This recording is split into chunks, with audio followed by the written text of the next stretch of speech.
There has been an increase in flight training, and there is a large influx of pilots into the market. But even with that, forecasts are still showing that there's going to be a really, really strong need for pilots in the coming 20, 30, 40 years. Every month we have a new airline that comes in and talks to our students about their programs and try to convince us to be a part of their programs. So I've made numerous connections through there as well, and I'm very grateful for all of them. USAA provides detailed lesson plans that we use to help the students succeed, and I can use my past experiences to ensure that they are able to learn and we follow those lesson plans. Things that kind of, even in the moment, seemed a little tedious and a little extra that didn't really feel like they served a purpose while I was at US Aviation. There were several things that did translate, and I was very thankful that US Aviation has the program they have. Overall, I would say that while it is a tough curriculum, it's a very well-structured one, meaning that it's very in-depth with whatever we are learning and how we're going through things. US Aviation, they have a standardization class for the instructors, and the management team will always give us the tools we need to succeed, and always be open to ask them questions, and they'll provide all the support you need to become a successful instructor. They have a really, really high standard for knowledge, not just for the students, but even more for the instructors.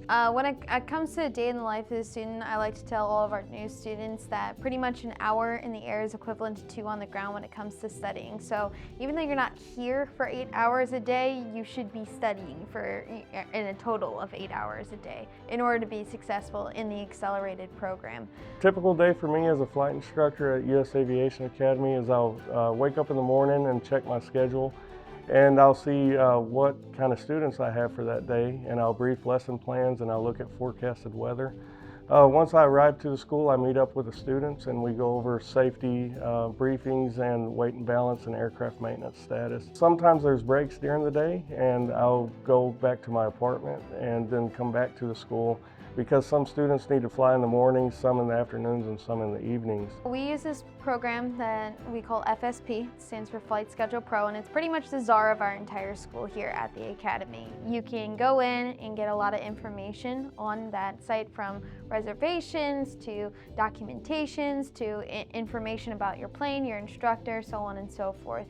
So if I saw that I was having a lesson, the first thing I would do is I would look at the content of that lesson that I am going to be doing with my instructor that day. There's always an introduction, there's always a review, and there's always something that we need to study coming forth. Just keep pushing.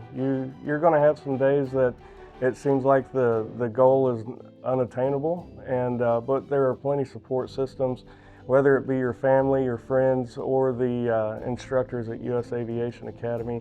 And just keep going, and at the end of the day, you're going to meet your goal. Peer groups that I've made throughout pretty much all of the ground schools that I've been through have helped me and have helped them progress through our ground schools and our training together. I've built lots of friendships with students.